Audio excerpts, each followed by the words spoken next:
हरसिद्धि जो विधानसभा सीट है वहाँ पे मुस्लिम वोटरों का ज़्यादा दबदबा है और इस बार त्रिकोणीय मुकाबला होने के चांस है, क्योंकि जन स्वराज भी बोल रहे हैं कि हम पूरे सीट पर अपने उम्मीदवार उतारेंगे। तो ये क्या जातीय समीकरण, क्योंकि मुस्लिम वोटों का दबदबा। एनडीए की जो गठबंधन है अपने साथ साथ कुछ अपने बी टीम भी बना रखी है। 20 में आपका टिकट कट गया, तो इस बार जो आगामी चुनाव होंगे 2025 में, तो क्या चांस है आपको पार्टी फिर से आप पर एक बार दोबारा भरोसा जताएगी? संजोग कहिए कि इस बार मैं चुनाव नहीं लड़ पाया, कतिपय कारणों से हम चुनाव में नहीं जा सके, परंतु सबसे ज्यादा जो उनका तंज रहता है वो तेजस्वी यादव को लेकर रहता है, आरजेडी को लेकर रहता है और कहते हैं उनकी शिक्षा को लेकर रहता है। तो इस पर क्या कहना चाहते हैं? लेकिन यहाँ तेजस्वी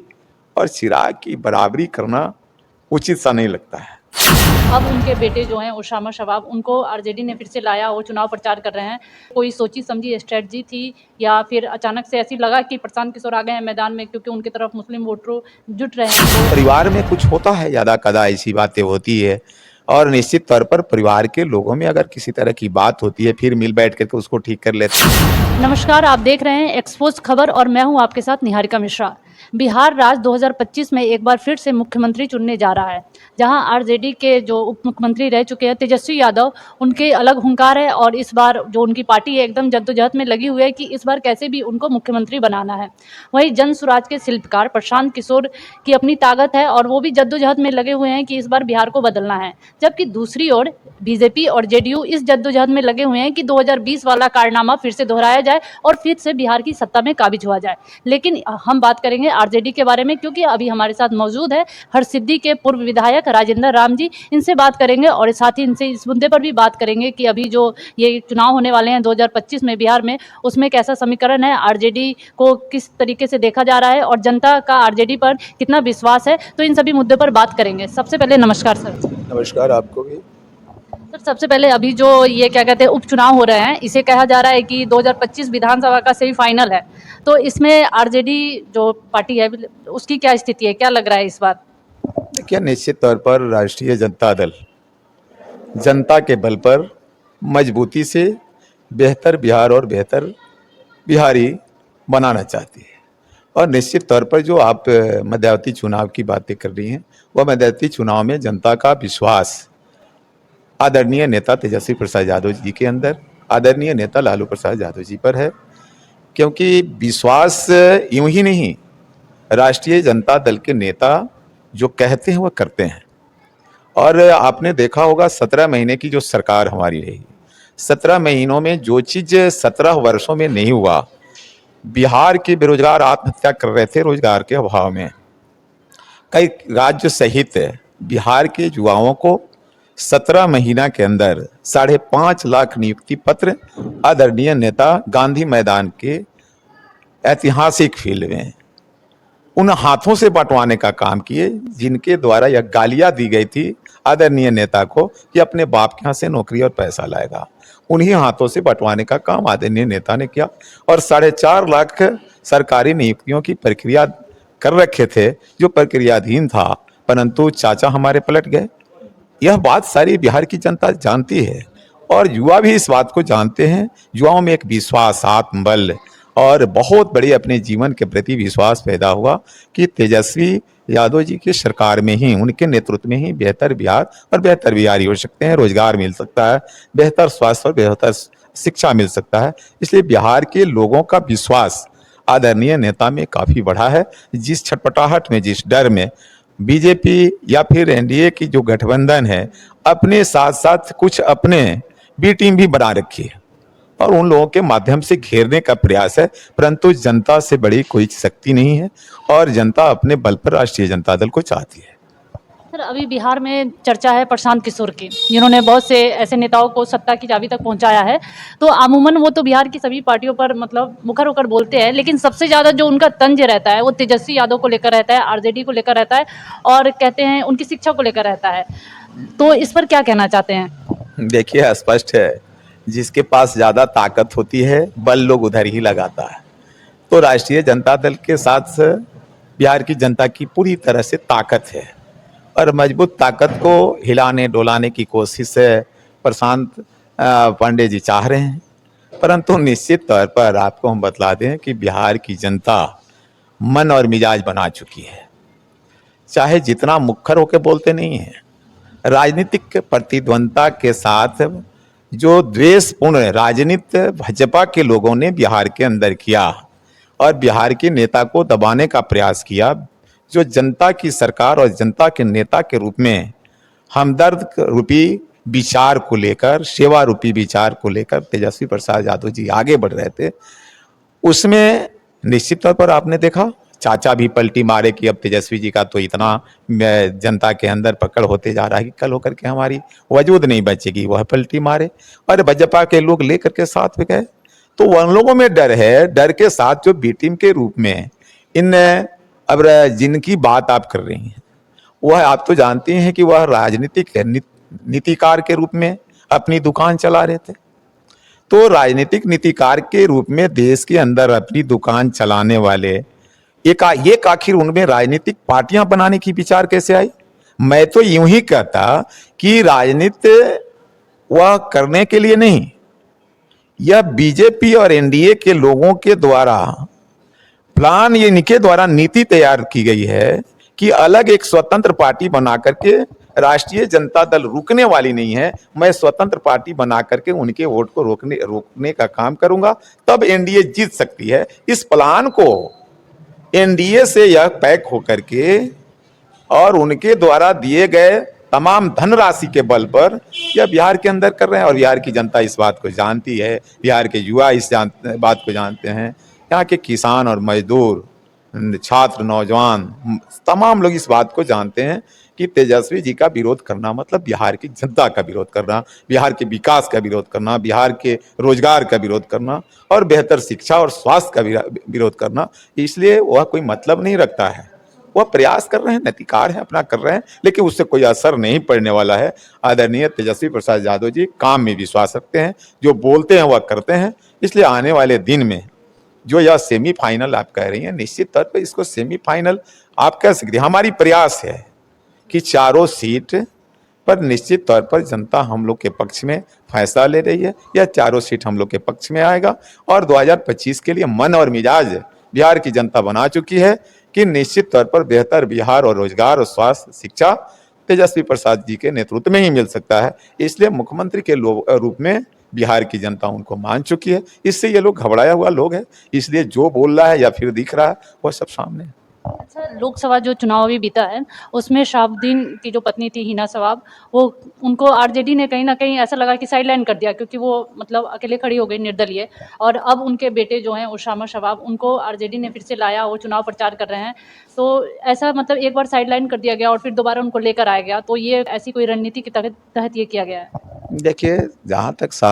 मरहूम शहाबुद्दीन साहब की बात है, राष्ट्रीय जनता दल के प्राथमिक काल से, निर्माण काल से, स्थापना काल से उनकी भारी योगदान रही है और परिवार में कुछ होता है, ज़्यादा कदा ऐसी बातें होती है और निश्चित तौर पर परिवार के लोगों में अगर किसी तरह की बात होती है फिर मिल बैठ करके उसको ठीक कर लेते हैं, तो ऐसा कुछ नहीं है। वह राष्ट्रीय जनता दल में विश्वास की बात है कि हिना साहिबा हुई या ये उनके सुपुत्र हुए, वह समाजवादी लाइन तरीके पे बिहार का भला चाहते हैं, अखलाक मोहब्बत चाहते हैं, बिहार के अंदर भाईचारे का माहौल चाहते हैं। इसलिए वह हमेशा ये चाहेंगे कि समाज के अंदर भाईचारा, अखलाक मोहब्बत के बल पर या मोहब्बत की रूपी बिहार डेवलप करे। इसलिए नफरत वाली जो पार्टियां हैं उनमें तो उनका जाने का कोई सवाल ही नहीं उठता है। ठीक है, इंडिपेंडेंट लड़ने की बात आई, लेकिन जब दलीय इस फैसला की बात आई तो चाहे वह हिना साहिबा हों चाहे उनके सुपुत्र हों, वो हमेशा ये कोशिश करेंगे कि बिहार के अंदर वैसी पार्टियां हो, वैसी हमारे सहयोगी हों, हम उनके साथ रहें। तो वो तो ऑलरेडी पहले से जो स्थापना काल से उनके पिता इसमें रहे हैं, तो निश्चित तौर पर वह चाहेंगे कि यह राष्ट्रीय जनता दल ही एक ऐसी पार्टी है, महागठबंधन की यह पार्टी है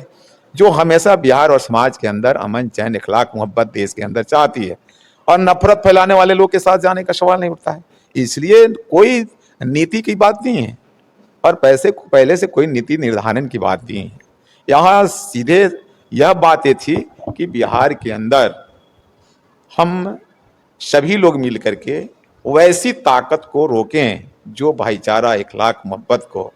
खतरा पैदा करता है भाईचारे को तोड़ करके राजनीति करना चाहता है या देश के लोगों को ठगने का काम, राज्य के लोगों को ठगने का काम करता है, वैसे लोगों को रोकना है जो सामाजिक रूप से हमेशा देश को और राज्य को कमजोर किया। इसलिए यह सभी साथ हैं और भाईचारा, और जहाँ परिवार की बात है तो बीच में किसी तरह की बात आती है तो फिर बैठ कर किसी को हम लोग फिर एक कर लेते हैं और निश्चित तौर पर सभी लोग मिल करके उन ताकत को रोकने के फेरे में है, न कि कोई राजनीतिक नीति की बात है। जैसा कि आपने कहा कि जो बिहार के मुख्यमंत्री अगले होंगे वो तेजस्वी यादव होंगे, लेकिन जब भी बिहार में मुख्यमंत्री की बात होती है तो दूसरी तरफ से जो एनडीए है या एक नेता ऐसे हैं चिराग पासवान जो भी युवा है, तो तेजस्वी यादव और चिराग पासवान को लेकर काफ़ी बहस होती है कि दोनों मतलब मुख्यमंत्री की रेस में है। तो क्या आपको लगता है कि चिराग पासवान अभी तेजस्वी यादव के समकक्ष है बिहार को संभालने के लिए? देखिए, तेजस्वी जी और जहाँ चिराग जी का बात करें तो आपने देखा होगा बिहार के एक एक लोग इन तमाम चीज़ों को समझते हैं। तेजस्वी जी जात की राजनीति नहीं करते हैं और तेजस्वी जी का एम है बिहार के साथ साथ, बिहार की भला के साथ साथ जो बाबा साहेब डॉक्टर भीमराव अंबेडकर के द्वारा दिया गया संविधान है वह कैसे सुरक्षित रहे, लोगों को संवैधानिक मिले हुए अधिकार कैसे सुरक्षित रहे। और चिराग जी को उससे मतलब नहीं है, चिराग जी को इससे मतलब नहीं है, अपनी पार्टी और अपने परिवार से मतलब है। परिवार के लोग सांसद और विधायक बन जाए, उसके बाद की कोई भी जो भी अगर उन्हीं के समाज का जो हमारे अनुसूचित जाति के लोग हैं, कोई दूसरे भी पासवान समाज या राम समाज को मौका उनके द्वारा तो नहीं दिया गया, बस अपने परिवार के लोगों को ही मौका कैसे मिले, अपने संबंधी को मौका मिले, बस उतना ही तक सीमित रहते हैं। और तेजस्वी प्रसाद यादव जी का जहाँ तक सवाल है, अब वह बैसाखी के बल पे नहीं, तेजस्वी प्रसाद यादव जी की अपनी सोच है बिहार के प्रति, युवाओं के प्रति, विकास के रास्ते पर बिहार को ले जाने के लिए। परंतु जिस पार्टी के साथ आदरणीय चिराग जी गए हैं, आदरणीय रामविलास पासवान जी के तमाम सपनों को वह चकनाचूर कर रहे हैं। उनके द्वारा जो निर्णय लिया गया आज बैसाखी के रूप में एनडीए के पास है, एनडीए उनका बैसाखी है, उसके बल पर वह चल रहे हैं। लेकिन बिहार या बिहारियों के लिए या समाज के लिए स्वतंत्र रूप से वह सोच नहीं सकते हैं, उस रास्ते पर नहीं चल सकते हैं, क्योंकि उनका नीति निर्धारक या फिर डेवलपमेंट की बातें तो छोड़ दीजिए, अगर देश के अंदर संविधान पर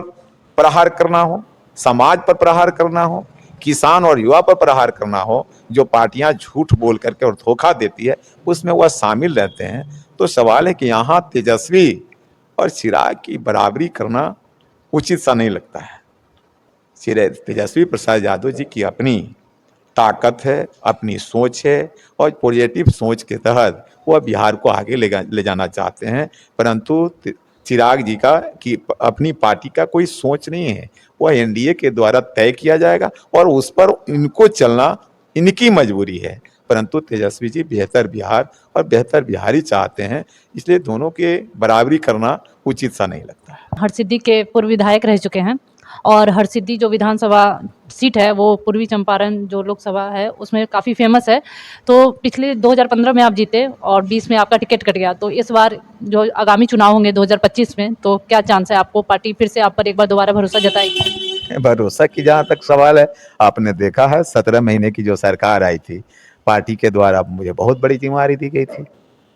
अनुसूचित जाति आयोग का चेयरमैन बिहार में बनाया गया और बहुत बड़ा अवसर प्रदान किया गया हमको। तो निश्चित तौर पर पार्टी विश्वास करती है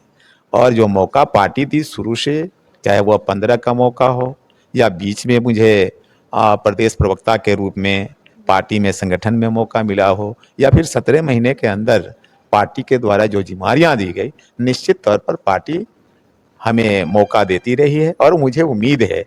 कि ईमानदारी से काम करने वाले को मौका राष्ट्रीय जनता दल हमेशा दी है। राष्ट्रीय जनता दल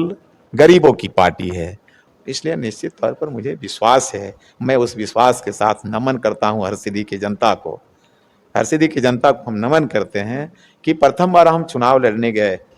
और प्रथम बार में ही मुझे अपार मत दे करके विधानसभा में भेजने का काम हरसिद्धि की जनता ने की थी और उसी ईमानदारी के साथ मैं कोशिश किया कि बिहार के विकास के साथ साथ बिहार का जो सामाजिक बनावट है उसमें बेहतर काम करना मेरी जिम्मेदारी है, जवाबदेही है।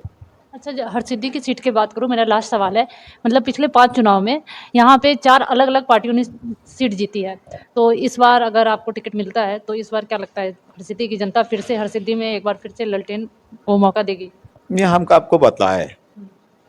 हर सिद्धि हारने वाली सीट नहीं है राष्ट्रीय जनता दल का। लेकिन इस बार वो हरसिद्धि जो विधानसभा सीट है, वहाँ पे मुस्लिम वोटरों का ज़्यादा दबदबा है और इस बार त्रिकोणीय मुकाबला होने के चांस है, क्योंकि जन स्वराज भी बोल रहे हैं कि हम पूरी सीट पर अपने उम्मीदवार उतारेंगे। तो ये क्या जातीय समीकरण, क्योंकि मुस्लिम वोटों का दबदबा।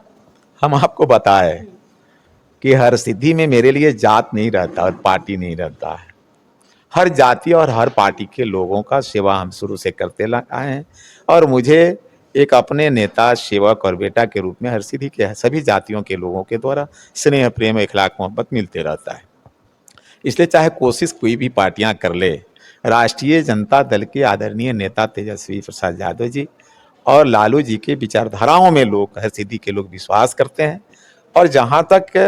प्रत्याशी का बात हुआ, तो जिस तरीके से हम लोगों के बीच रहते हैं और लोग मुझे प्यार और स्नेह देते हैं, इखलाक मोहब्बत देते हैं, मुझे नहीं लगता है कि चाहे कोई भी पार्टियां हो, आप कौन कौन पार्टियों के संदर्भ में बता रही हैं, लेकिन कोई पार्टियां हो, हर सिद्धि में चलने वाला नहीं है। हर सिद्धि के लोग उतने जो है भ्रम में आने वाले नहीं हैं। हर सिद्धि के लोग हमेशा अपने जो प्रतिनिधि चुने हैं, सोच और समझ के चुने हैं, अपने मन और मिजाज के लोग चाहते हैं। संयोग कहिए कि इस बार मैं चुनाव नहीं लड़ पाया, कतिपय कारणों से हम चुनाव में नहीं जा सके, परंतु अगर जाते तो निश्चित तौर पर मुझे विश्वास है, कभी मेरे क्षेत्र में घूम के देखिएगा, मुझे खुशी होती है कि मैं भले ही वर्तमान विधायक नहीं हूँ, लेकिन लोगों के बीच जाने के बाद ये चर्चाएं हमेशा हर जगह रहती है कि आप आए होते तो आज विधायक होते, दूसरे को मौका नहीं मिलता। तो मुझे सेटिस्फेक्शन होता है, खुशी होती है कि लोगों का सेवा करना व्यर्थ नहीं जाता है और विकास करना व्यर्थ नहीं जाता है। जब ईमानदारी से किसी के यहाँ जाकर के उनके सुख दुख में शामिल होंगे, उनके तकलीफ को जानेंगे, तो आज जनप्रतिनिधि को अपने बेटा की तरह, अपने भाई की तरह प्यार और स्नेह प्रेम देने का काम करते हैं। इसलिए इस बार का जहाँ तक सवाल है या अन्य पार्टियों की बातें है, तो हम आपको निहारिका जी बतावें कि कोई असर नहीं पड़ने वाला है। निश्चित तौर पर राष्ट्रीय जनता दल वहाँ जीतेगी। हर सिद्धि में किसी भी दल का कोई भी टिकरमबाजी, और हर सिद्धि के लोग न भ्रमित हुए हैं न भ्रम में जाने वाले हैं। बहुत बहुत धन्यवाद हमसे बात करने के लिए। तो ये थे राजेंद्र राम जी, जो हरसिद्धि के पूर्व विधायक रह चुके हैं। इनका कहना है कि अभी जो बिहार में सेमीफाइनल उपचुनाव है वो तो हमारी पार्टी जीतेगी ही, साथ में जो 2025 में फाइनल यानी विधानसभा चुनाव होगा वो भी हमारी पार्टी जीतेगी और तेजस्वी यादव पहली बार बिहार के मुख्यमंत्री बनेंगे। साथ ही इनका हरसिद्धि विधानसभा क्षेत्र को लेकर कहना है कि इस बार हरसिद्धि में एक बार फिर से वहाँ की जनता आरजेडी पर विश्वास जमाएगी और इस बार फिर से यहाँ की सीट आरजेडी के खाते में जाएगी। साथ ही इन्होंने ये भी बताया कि बिहार में तेजस्वी यादव के सामने चिराग पासवान की अभी कोई भी साथ नहीं है। बिहार की जनता की पहली पसंद मुख्यमंत्री के रूप में तेजस्वी यादव है और वो 2025 में मुख्यमंत्री बनेंगे। हमारे चैनल देखने के लिए धन्यवाद।